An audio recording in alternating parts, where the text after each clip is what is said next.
De acuerdo con Robespierre, la muerte en algunas ocasiones es el inicio de la inmortalidad.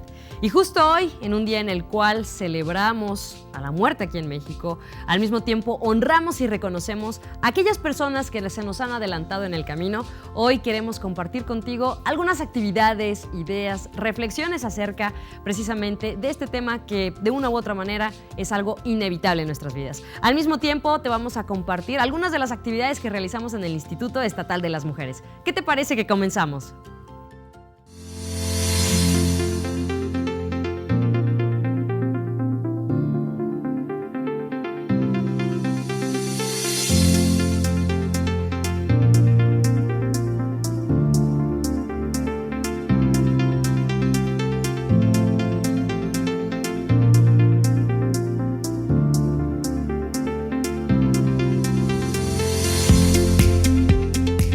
Hablemos de igualdad.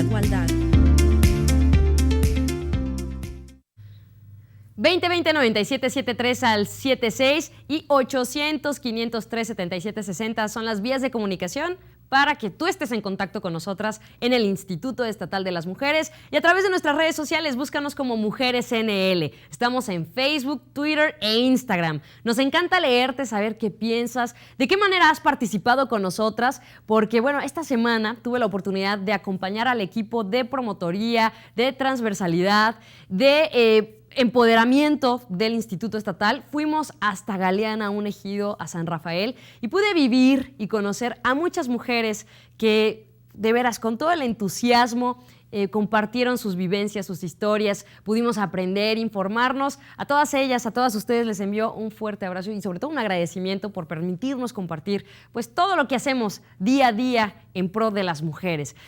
También te invitamos a que revises todas las actividades en nuestras redes sociales. Nos encanta que participes a través de Instagram y sobre todo que nos comentes. Queremos saber pues qué es lo que disfrutas hacer, qué es lo que hoy en día nos distingue como mujeres aquí en Nuevo León. Y hoy, como te comentaba en un inicio, vamos a platicar, reflexionar y sobre todo pues compartir este tema de la muerte. ¿Qué te parece si me acompañas a ver pues cómo se originó precisamente esta festividad de nuestro país?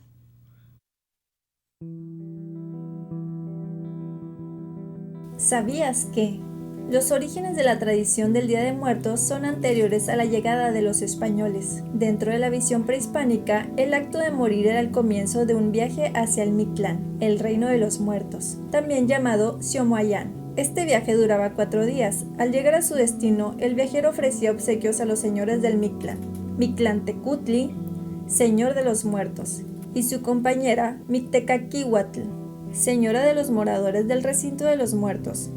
Estos los enviaban a una de 9 regiones donde el muerto permanecía un periodo de prueba de 4 años antes de continuar su vida en el Mictlán y llegar así al último piso, que era el último de su eterno reposo, denominado Obsidiana de los Muertos. El altar es un elemento fundamental en la celebración del Día de Muertos. Las personas tienen la creencia de que el espíritu de sus difuntos regresa del mundo de los muertos para convivir con la familia ese día, y así consolarlos y confrontarlos por la pérdida. Y sin duda este día en todo el país se vive de diferentes formas. Por ejemplo, en Janitzio es impresionante vivir pues toda esa travesía en el lago, en el centro del país. Todo se pinta de naranja por la flor de cempasúchil y aquí en el norte, por supuesto que también tenemos una forma muy particular de festejarlo. Y ahora es tiempo de ir con nuestra compañera Rubí Reyes en su sección de Empoderadas.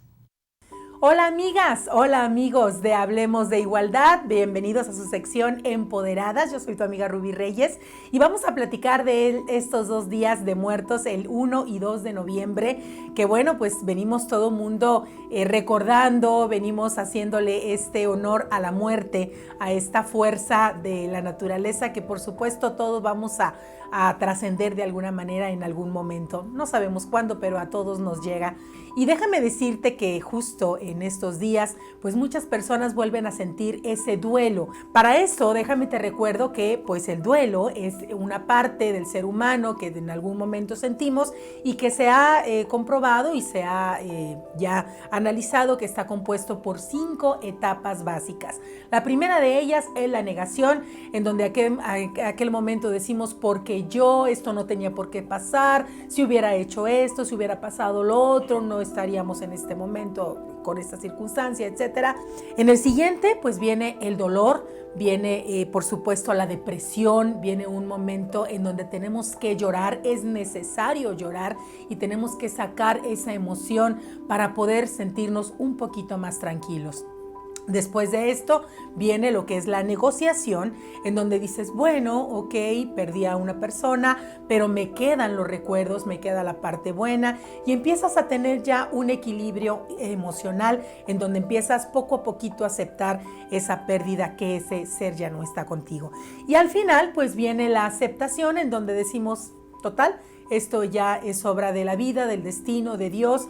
Tú sabrás cuál es tu explicación, pero ya poco a poco vamos superando y saliendo de esta crisis. Te voy a decir una cosa, a veces nos preguntan, ¿cómo le hago para que no me duela, para no sufrir? Aquí viene obviamente una frase muy conocida, muy sabia, y déjame decirte que el dolor es inevitable, pero el sufrimiento es opcional. Lo más recomendable es que sí nos duela, que sí lloremos, que sí tengamos esas muestras obviamente de tristeza, pero que no nos quedemos ahí, sino que pasemos ese río, pasemos ese duelo y ahora sí, como dicen, la pregunta sería, ¿qué sigue? Te voy a dar la primera recomendación, que es precisamente el soltar ese sentimiento. A veces le queremos decir a nuestros seres queridos, a nuestras personas allegadas que han tenido una pérdida, no llores, tranquilízate, pero es lo peor que pudiera pasar. Realmente necesitamos llorar, escribir, hablar con esa persona en nuestra mente, despedirnos, decir aquello que quedó pendiente o incluso hacer aquellos planes que tú ya habías hecho posiblemente con esa persona y que no llegaron a realizarse. Siguiente punto, agradecer. Sí, por muy irónico que parezca, el agradecer es precisamente el aceptar, el saber que hay algo más poderoso que nosotros y que ya tenía un plan para la vida de esa persona. Siguiente punto, pues por supuesto, crea nuevas expectativas. Si esa persona ya no está contigo, vamos a agradecer la vida y vamos a empezar a crear una nueva vida sin esa persona. Primero en nuestra mente, tal vez tengas que hacer una lista, empezar poco a poco, pero a fin de cuentas estás generando una nueva expectativa de vida ya sin esa persona y eso te va a ayudar. Siguiente punto, pues por supuesto, acércate a tu fe, a tu familia. Está demostradísimo que son las grandes fortalezas con las que podemos salir adelante. Y último punto, creer que puedes salir de esta. Cuando tú lo crees, empiezas a lograrlo. Te deseo que en estos días tengas, por supuesto, un hermoso recuerdo de tus seres queridos y que si todavía estás en duelo, lo superes de la mejor manera posible. Yo soy tu amiga Rubí Reyes, muchísimas gracias y nos vemos a la siguiente aquí en Empoderadas. Hasta pronto. Regresamos.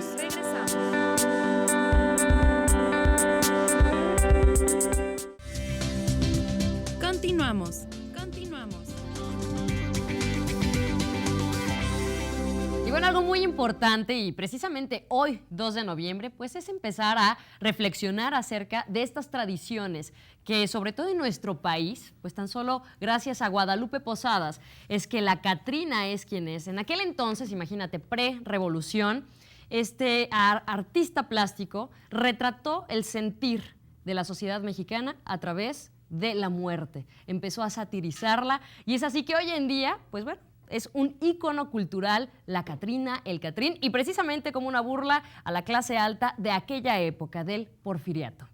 Y para platicar, así como esto que te estoy contando, entender un poco de nuestras tradiciones y sobre todo conocer las actividades que podemos vivir y que tú puedes vivir en esta época en nuestra ciudad, me acompaña Ana Cristina Mancillas. Ella es coordinadora de Patrimonio Cultural de Conarte. Bienvenida, ¿cómo estás, Ana Cristina? Buenas tardes, muchas gracias por invitarnos. No, gracias por aceptar la invitación y sobre todo que tienes mucho que compartir con nosotras en este tema que tú sabes que en esta época, pues los mexicanos, las y los mexicanos nos ponemos de fiesta, curiosamente. Somos Somos de los pocos países que nos reímos Así con es. y de la muerte. Y de- Cuéntame un poquito acerca de las actividades que va a haber en Conarte y precisamente de esta preservación a través del arte de todo esto que vivimos. Sí, bueno, el Día de Muertos a nivel nacional pues es súper importante, es una de las fiestas yo creo que más identitarias de todos los mexicanos. Se vive de maneras muy diferentes a lo largo de la República, tal vez lo que se conoce más pues es lo que sucede en otros estados con todo esto que hay en los panteones y Así el es. colorido y demás, ¿no? Algunas veces han dicho acá en el norte es diferente, no tienen eso, pero cada quien tiene su forma Claro. de celebrarlo. Finalmente es lo mismo, es nuestra forma de honrar a nuestros antepasados Así es. y a lo mejor es un poquito más sobrio, más tranquilo acá en nuestro estado, pero finalmente pues la gente va a los panteones, se dedica a limpiar las tumbas, a poner flores, a llevar algo de comida, de bebida, a estar ahí un rato. En algunos pueblos del sur del estado, por ejemplo, se acostumbran hervir camote para que despida ese olor y atraer a los espíritus de sus antepasados. Entonces, yo creo que es una festividad importante a través de ciertas líneas o políticas culturales se ha dado más esto de la construcción de altares en todo el sí. país. Yo creo que es algo más bien, tal vez una política que fue como central del centro hacia afuera, pero pues es algo que ya todas las familias disfrutan y disfrutan enseñar a sus hijos a hacerlo, a poner el recuerdo de algún familiar, etcétera. Entonces, yo creo que son tradiciones muy, muy, muy lindas, muy propias de nuestro país y que a todos nos encanta ser parte de ello, ¿no? Sí, y además, ¿sabes? El rol de las mujeres en esta preservación de los altares Así y en es. general de las tradiciones, ¿no? Es muy importante. Y yo me acuerdo, el primer altar lo hice junto con mi abuela y fue muy representativo, fue muy simbólico, se convirtió como en un ritual, un momento que compartíamos, cada uno de los símbolos, el reconocer y honrar, ¿no? Así es. Como bien decías, a nuestros familiares es fundamental. Yo creo que esto de la transmisión de las tradiciones de generación en generación es muy importante el papel de la mujer, no exclusivo obviamente, tiene que participar toda la familia, pero es la manera que vamos aprendiendo las cosas y los secretos y los detalles o las diferencias de cada familia, ¿no? Para ir formando una tradición y que no se pierda.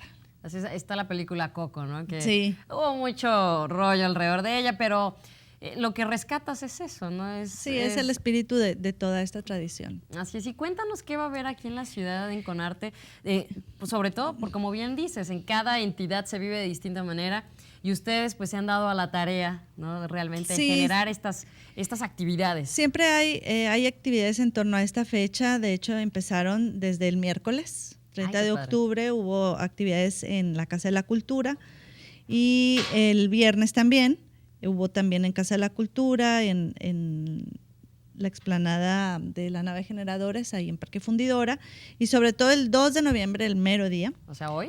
el día de hoy, podemos estar tanto en la Pinacoteca de Nuevo León, ahí en Colegio Civil, o en Niños con Arte. Ay, ¿qué va a haber? Qué Entonces, padre. en la Pinacoteca estará un taller, La muerte no es como la pintan, va a haber historias huesudas, narración y música, una exposición que se llama Lazos de ausencia y un espectáculo que se llama Entre rezos, cantos y rimas, se nortea la Catrina. Ay, qué padre. Entonces, ¿Y los seguramente horarios? O sea, todos van a ser a la misma hora. A las 11 de la mañana empiezan y terminan aproximadamente a las 6 de la tarde.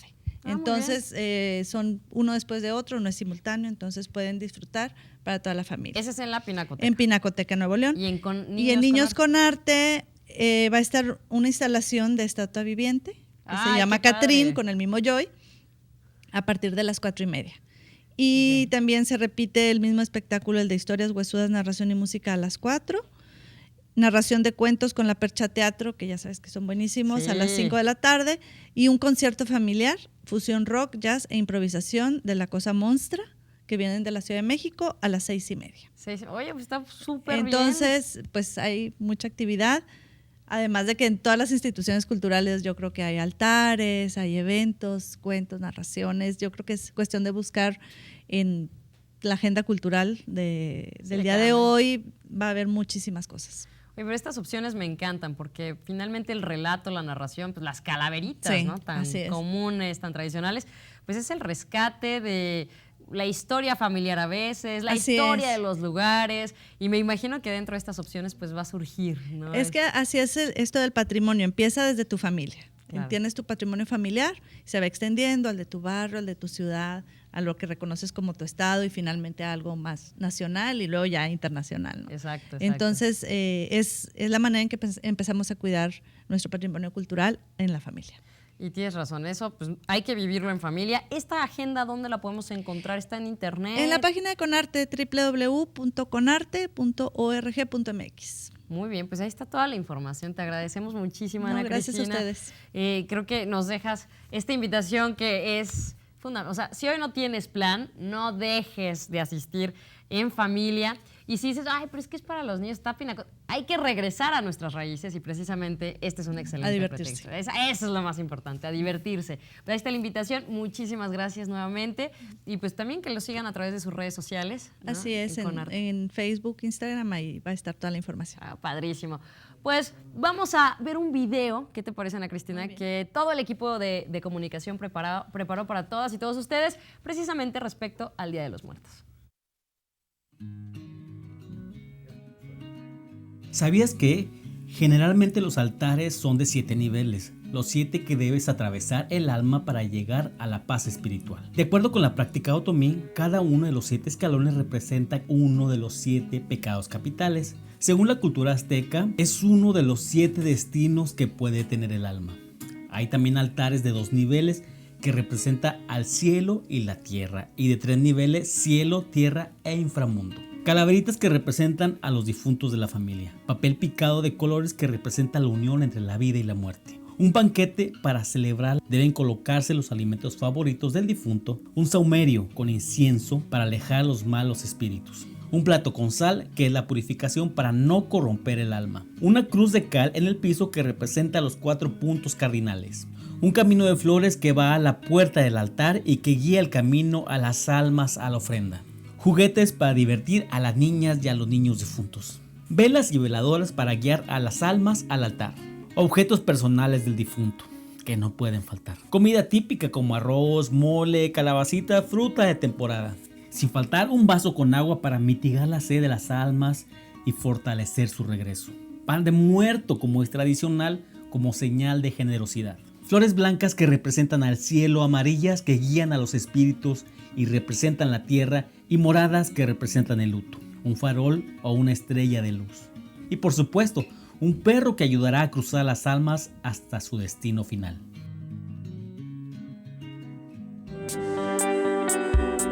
Regresamos.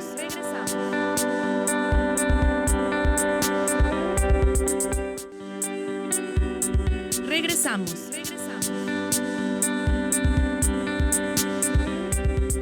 2020-9773 al 76 u 800-500-377-60 son las vías de comunicación para que tú estés en contacto con nosotras en el Instituto Estatal de las Mujeres. Recuerda que contamos con servicios de atención en el ámbito legal, psicológico y de trabajo social. Ahí nos va a encantar. Recuerda que no estás sola y cualquier cosa en la que podamos apoyarte, ya sea en la cuestión de empoderamiento económico o empoderamiento emocional, pues ahí tienes a un gran equipo que todos los días, de lunes a viernes, de 9 de la mañana hasta las 5 de la tarde, estamos trabajando para ti. Y bueno, pues hoy seguimos platicando acerca del Día de Muertos, sobre la muerte, que muchas veces pareciera que es un tabú hablar de la muerte. Sin embargo, desde que nacemos es lo más seguro que tenemos y tendríamos que pensar en el bien morir. Para poder platicar, no precisamente de esto, sino más bien, ¿cómo podemos nosotras y nosotros trabajar, por ejemplo, el duelo? Hoy me acompaña la licenciada Isabel Centeno. Ella es psicooncóloga y también pertenece a la asociación Elizabeth Kubler-Ross. Bienvenida, ¿cómo estás, Isabel? Muy bien, muchas gracias. Gracias por invitarme. No, y también nos acompañamos, por supuesto que nos acompañas. Y por acompañarnos las dos, sí. Y sobre todo para compartir este tema que a mí me encanta, la verdad, el tema de pues saber cómo debemos manejar las pérdidas, ¿no? El tema del duelo. Cuéntame, ¿qué se entiende por duelo? Pues bueno, qué bueno que lo mencionas así porque de repente lo vemos como algo muy como muy especial y se nos olvida que vivimos duelos con mucha frecuencia en nuestras vidas. El duelo es la adaptación emocional a una pérdida. Así de sencillo y así de complejo. Así te digo, si escucha bien. Sí. Es más fácil hablar de él que sentirlo. Sí, que vivirlo y procesarlo. Así ¿Cierto? es.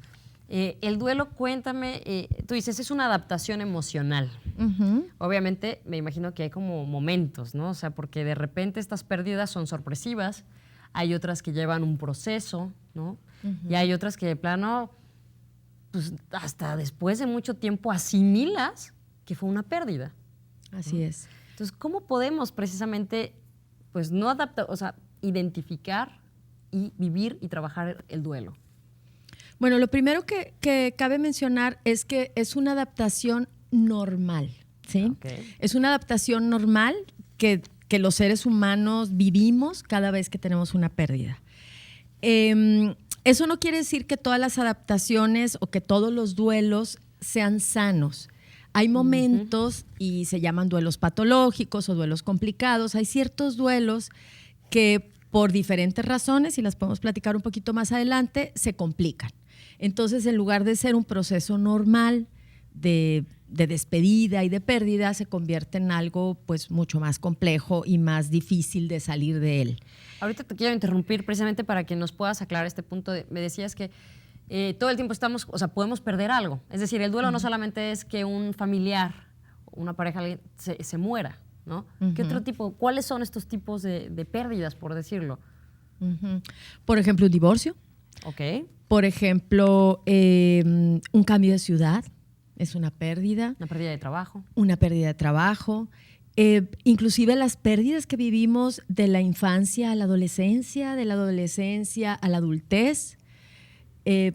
Realmente toda la vida estamos en transición, dejando ir algunas cosas y viviendo una nueva vida, adaptándonos a lo que dejamos ir. Así es. Entonces, en este punto, ahora sí regresamos al punto del duelo sano y el duelo patológico. ¿Cuál es la diferencia entre cada uno? O sea, es decir, ¿hay un tiempo para vivir un duelo y que se considere sano? ¿O hasta dónde ya saltamos esa línea y decimos, oye, esto ya no es normal? Uh-huh. Bueno, alguien que estudió el duelo de una manera muy profunda y de alguna manera es la pionera en este tipo de estudios, porque estuvo muy de cerca con personas al final de la vida, es Elizabeth Kubler-Ross, que ella era suizo-estadounidense, porque luego al final vivió muchos años en Estados Unidos, y ella empezó a notar que se vivían de manera repetida, vamos a decir, ciertas etapas en los duelos. Entonces a ella se le atribuye algo que nos ha servido toda la vida como para identificar que hay momentos de negación, que hay un primer momento donde hay un shock y no aceptas esa nueva realidad, donde pierdes algo muy, muy importante para ti. O sea, la negación a eso. Exacto, así como no está pasando y mañana regreso con la persona que perdí. O sea, es realmente una, pues, ¿qué se puede decir? Una disociación con la realidad. O sea, no estás en contacto con la realidad. Y eso, aunque da mucho miedo hasta imaginárselo, es normal cuando hay una pérdida repentina o que es muy importante la persona para ti, ¿no? ¿Qué más? Bueno, luego las emociones de enojo, las emociones, ella llamaba una etapa negociación, que es como, yo lo veo como cuando estás así como con las uñas, o sea, que la realidad te jala, que ya no tienes mucho para dónde, pero todavía está tu mente ahí medio queriendo no aceptar, ¿verdad? Entonces estás como en una estira y afloja. En un impas. Sí, y es ese momento donde, ay, si yo me lo hubiera llevado más temprano, si no hubiera tomado ese autobús, si no, hay un poco de reproche, es un vaivén esa etapa. Lo sentía, lo intuí, lo soñé. Sí, porque no le dije, entonces hay culpa. ¿Cuál me falta? La tristeza, ¿sí? Cuando ya asumes que la pérdida es real, entonces viene como un bajón, una tristeza muy grande. Y aquí es donde pudiéramos identificar que algo ya se está tardando demasiado.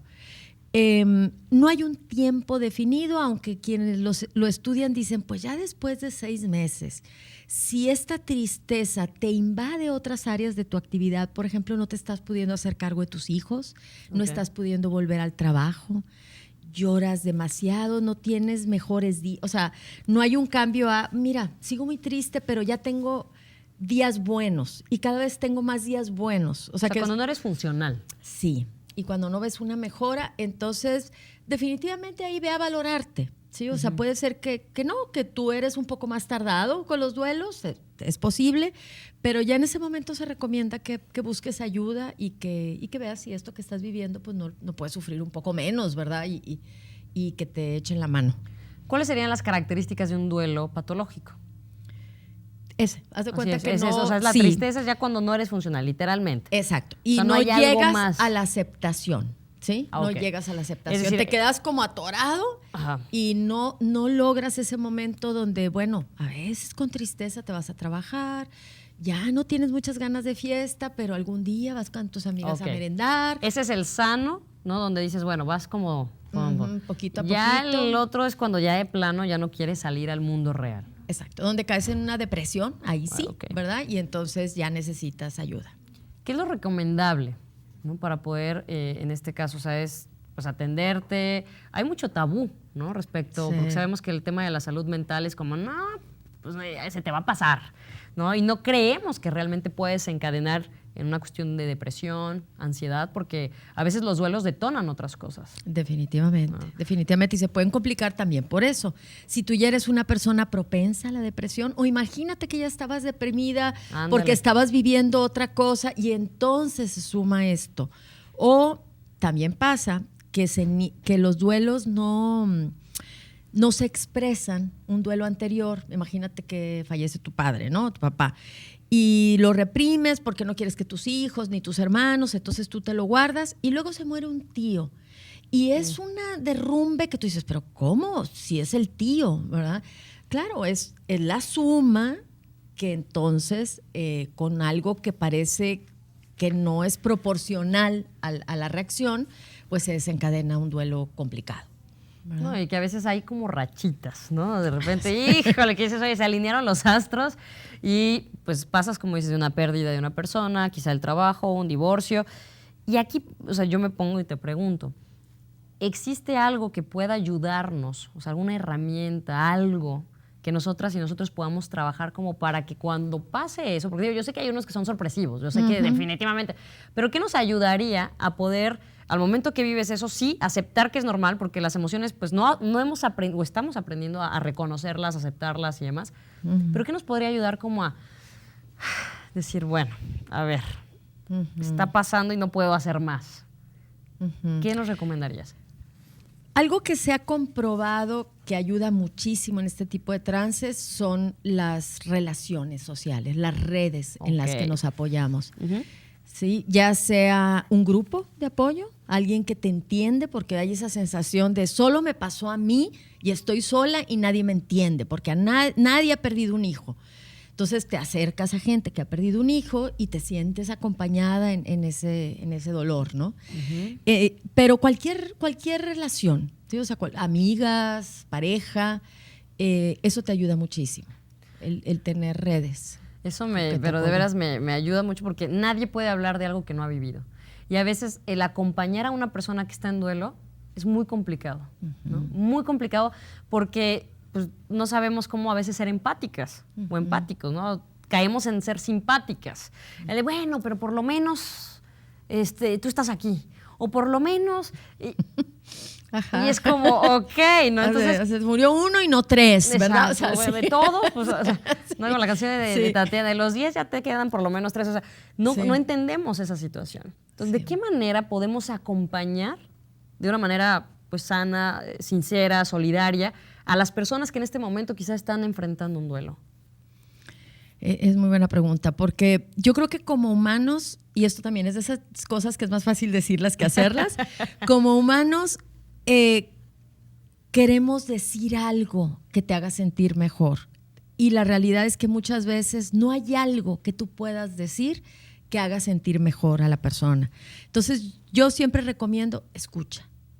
Está presente, o sea, estar y escuchar.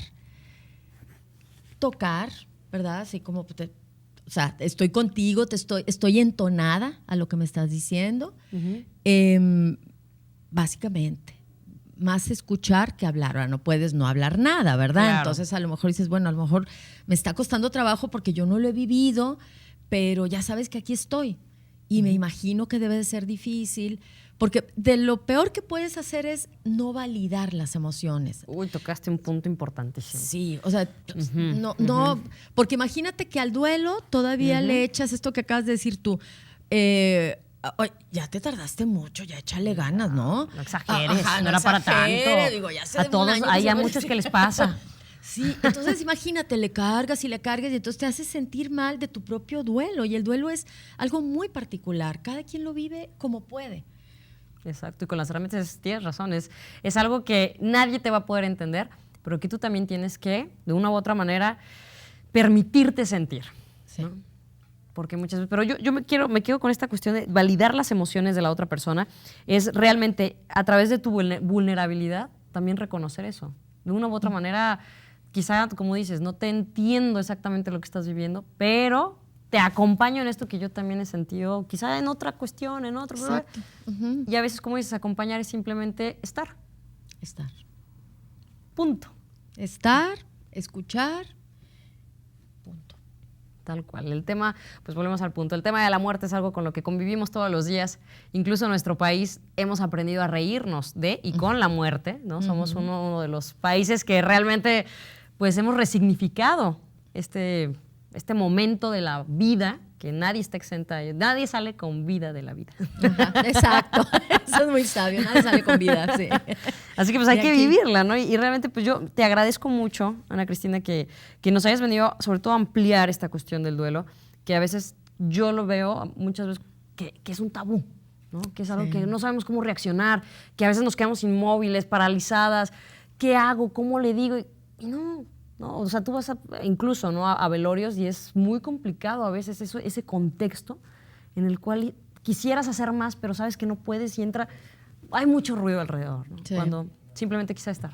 Sí, yo creo que poco a poco, cuando empecemos a llevar esto más hacia los niños, o sea, que se empiece a hablar de esto con un poco más de naturalidad, va a ser mejor, ¿verdad? Pero siempre va a ser un tema difícil, siempre es una pérdida muy grande dejar de ver a un familiar, lo que es una enfermedad terminal, siempre van a ser cosas difíciles de vivir y eso es parte de la vida. Así es. Incluso formativo, porque Elizabeth Kubler-Ross, desmiénteme, en algún momento leí que ella empieza su inquietud porque falleció un conejito de ella, ¿no? Una mascota que ella tenía, un compañero animal que ella tenía, y es cuando empieza esa inquietud.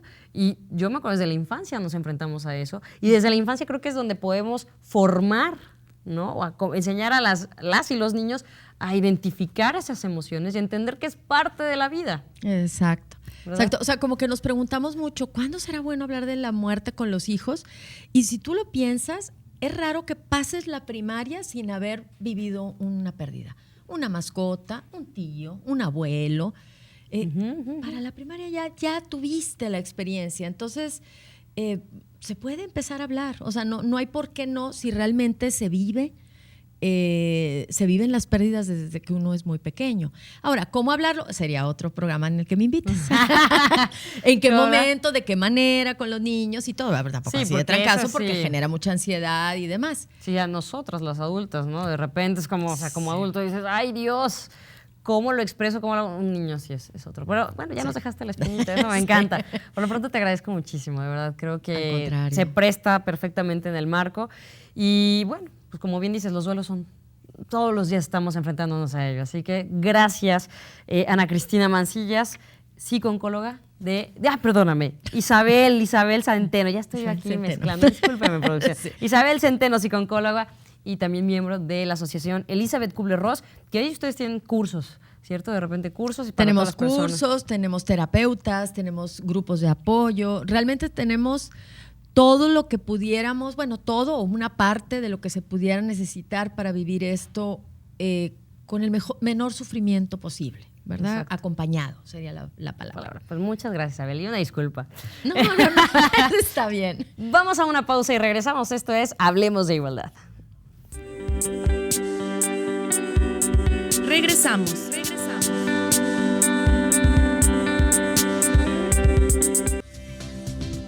Continuamos.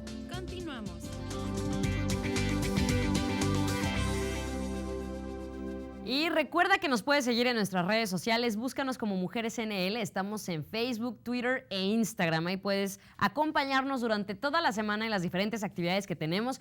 Esta semana tuvimos muchos cursos y talleres, además de, bueno, compartir ahí parte de lo que se realizó, principalmente nuestras empresarias y emprendedoras, que son parte del programa Mujeres Empoderando Mujeres. Y ahora toca el tema, bueno, este me encanta y ustedes van a decir, ay, pero ¿cómo te gusta, Jimena? Bueno, les voy a platicar. ¿Se acuerdan que la semana fue Halloween y que normalmente nos disfrazamos y uno de los disfraces pues tiene que ver con el hombre murciélago, es decir, Batman, o los vampiros o Drácula y demás?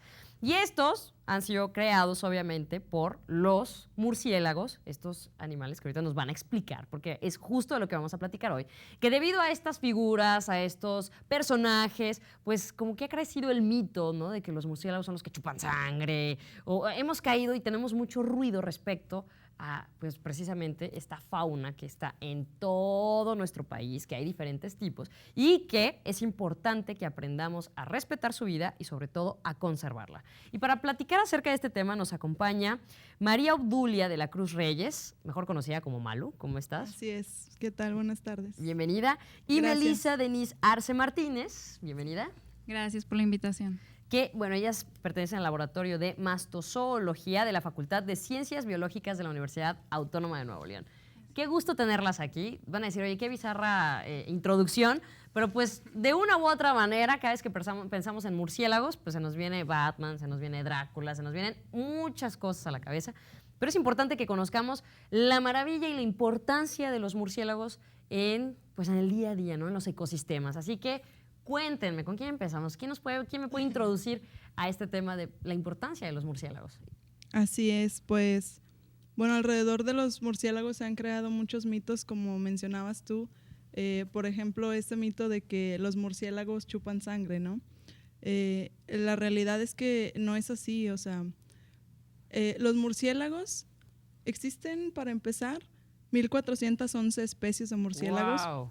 Descubiertas a la fecha a nivel mundial. O sea, si fueran cómic no se darían abasto con las dimensiones que tendrían que tener. 1,400 especies, más de 1,400. Sí, 1,411 especies. 11 especies, órale. Descubiertas a la fecha. En México existen alrededor de 138 especies. Uh-huh. Y de todas ellas, solamente existen 3 especies que se alimentan de sangre. Sin embargo, no se alimentan de sangre de nosotros, los humanos, ¿no? Ellos están en su ecosistema y se alimentan de sangre de mamíferos que viven ahí también con ellos, ¿no?, que cohabitan, como, no sé, jabalíes, venados, algunas veces de vacas. Ok. Ahora, ¿los murciélagos son mamíferos? ¿Son considerados o pertenecen a otra familia? Son mamíferos. Sí, así es. Los murciélagos pertenecen al grupo de los quirópteros. Ándale, Los quirópteros, que significa quiro, mano, y ptero, ala, mano alada. No son roedores, aunque mucha gente cree que son ratones que les crecieron alas y Sí. pero no. Y sí, los murciélagos son mamíferos y son los únicos mamíferos voladores. Los únicos mamíferos. ¡Órale! Así es. Muy bien. ¿Qué otra cosa tenemos que saber acerca de los murciélagos? Aquí, por ejemplo, en Nuevo León, ¿cuántas especies hay? En Nuevo León hay alrededor de 35 especies. Aquí en Nuevo León. Ajá. ¡Wow! Incluso podemos encontrarlas en la ciudad. Hay personas que creen que los murciélagos no están aquí con nosotros, ¿no?, en la ciudad. Sin embargo, sí podemos encontrar a los murciélagos debajo de puentes. Algunas veces se meten en bodegas en nuestras casas o así, ¿no? Pero ellos están ahí, sin embargo, no nos hacen ningún daño. Todas las noches salen y en realidad nos ayudan a controlar plagas, ya que los murciélagos, la mayoría se alimentan de insectos. ¡Wow! ¿Por qué otra cosa son importantes los murciélagos? Bueno, los murciélagos nos ayudan también a la polinización. Uy, que es vital eso. Se alimentan de, bueno, esa especie de sangre, pero también hay otras que se alimentan de frutas y de polen. Y entonces pues ayudan a la polinización y así como dice Malu, también nos ayudan a combatir plagas. Y al mismo tiempo, cuando son los insectívoros, pues También se alimentan de cuenta de los mosquitos y eso hace que bajen las poblaciones y las enfermedades no se propaguen. ¿Y aquí cómo está, digamos, la población de murciélagos en Nuevo León? O sea, ¿va bien o pues sí de repente hay épocas del año donde en ciertas zonas pues nos ocurre matarles? O cuéntenme. Bueno, pues como te decía que hay varias especies 35. y ¿verdad? algunas de ellas están en peligro de extinción. De hecho, mi compañera Melissa y yo trabajamos con un grupo de más biólogos y biólogas. Somos muchas mujeres, de hecho, afortunadamente ahí en el laboratorio. Y trabajamos en específico con un murciélago. Este murciélago es el murciélago magueyero mayor. Es polinizador de los agaves. Ok. Esta especie es una especie migratoria que está en peligro de extinción. ¿De dónde viene o a dónde va? Del centro norte de México, bueno, como más bien del estado de Morelos, del norte del estado de Morelos, hacia el sur de Texas. Okay. Es su rango de distribución y se mueven conforme a la floración de los magueyes. Aquí en Nuevo León, en el Parque Nacional Cumbres de Monterrey, que es un área natural protegida, se encuentra una cueva, que es una cueva muy importante ya que es una cueva de maternidad. Esto significa que las hembras llegan a esa cueva para parir a sus crías. Ahí. Ajá. ¡Wow! ¡Qué energía! Oye, qué energía y qué padre. ¿Y eso en qué época del año sucede? Eso de abril a agosto, sí, ¿verdad? De abril a agosto. Esto es en el Parque Ecológico Cumbres. Parque Nacional Cumbres de Monterrey. Ok. Oye, y bueno, pues también he escuchado, como tú dices, es muy importante para la polinización, para el control de plagas, pero también son transmisores de algún tipo de enfermedad o algo así. Sí, pueden transmitir la rabia, pero es muy baja la población que realmente la tiene, es menos del 1% de población. O sea, entonces no es tan más como peligroso, ¿no? Y la cuestión, alguna vez escuché, porque les cuento, mi papá es geólogo, entonces de repente trabaja en las minas y de repente veo cómo se disfraza prácticamente para entrar por el tema del guano, ¿cierto? Así es. ¿Hay algún tipo de enfermedad? Porque él me decía, oye, es que hay un rollo con un hongo que, ya sabes, todas estas ondas. ¿Cuáles son? Sí, lo que pasa que cuando el guano del murciélago se seca, sobre él crece un hongo, histoplasma se llama. Si tú entras a la cueva sin protección, podrías respirar las esporas de ese hongo y después crecen en tus pulmones y pues sí es algo... ¿Es mortal? Poquito, Ay, es una enfermedad crónica. Ok, o sea... Sí, no te mueres ahí, de que no es venenoso ni nada, solo que pues va creciendo conforme pasan los años. Y por ejemplo, las personas que practican el senderismo, ¿no? ¿Cómo podrían identificar, o sea, cuando hay en una cueva, por decirlo, la presencia de murciélagos y prevenir, cómo se podrían dar cuenta? Bueno, porque el guano se ve blanco por encima, pero también hay registros ya de cuevas que tienen histoplasma y se sabe también cuáles no.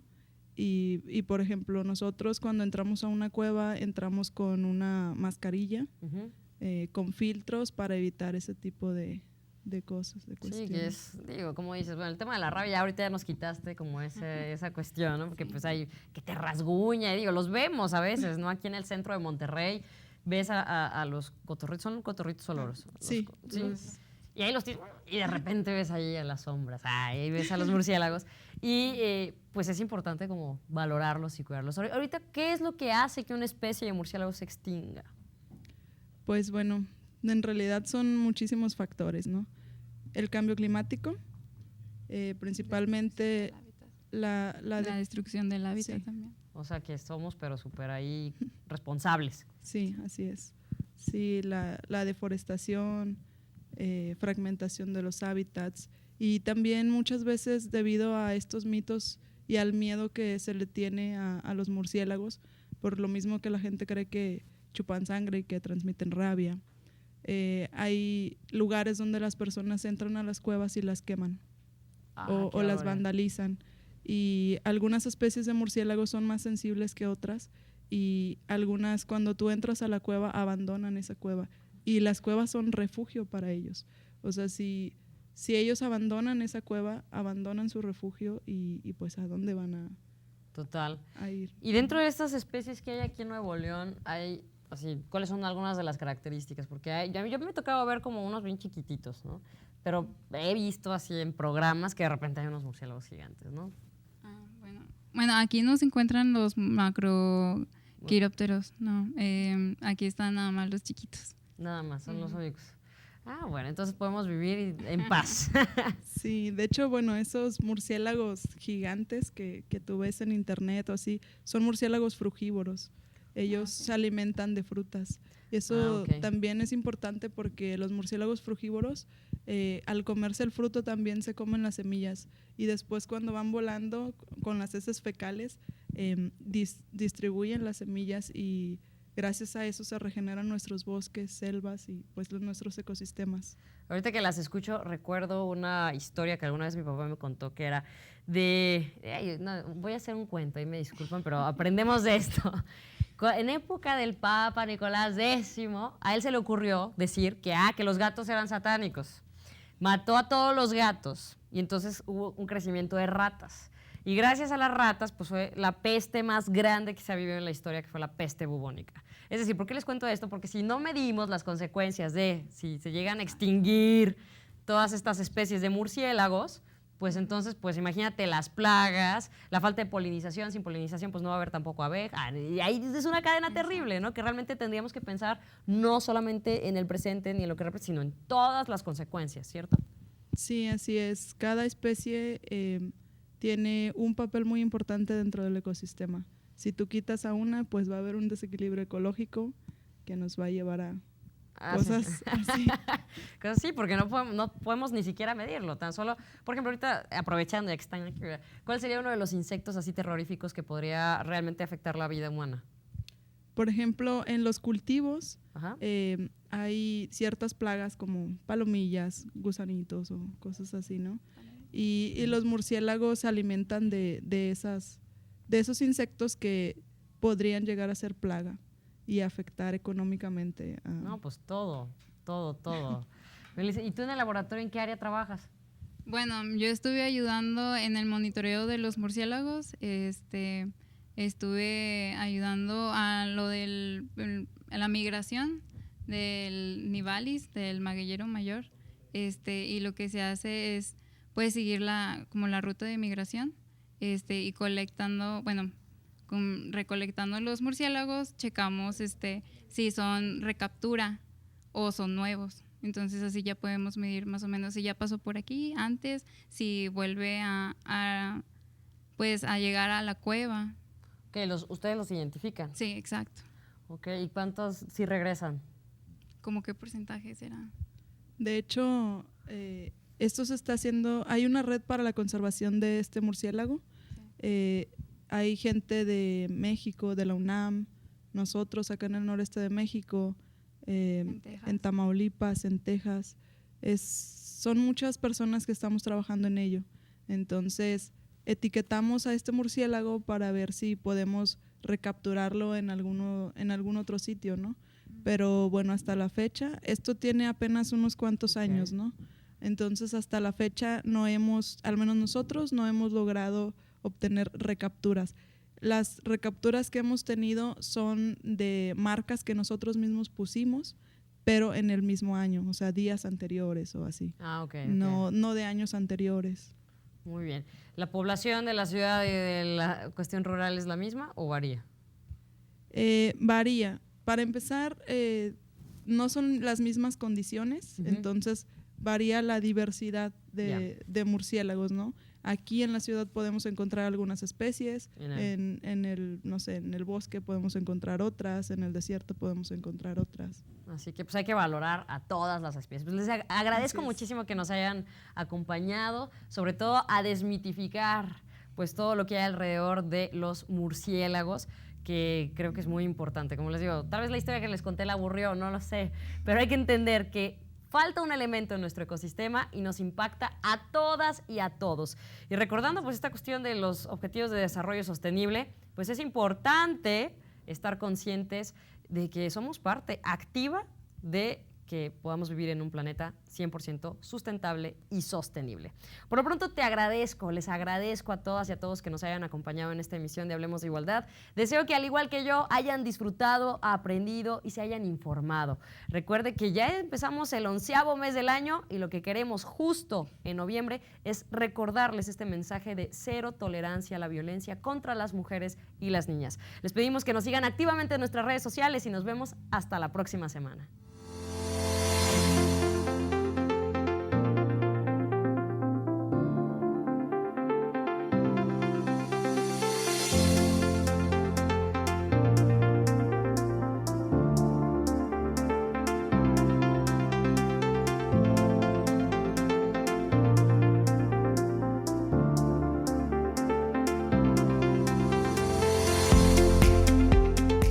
Hablemos de igualdad.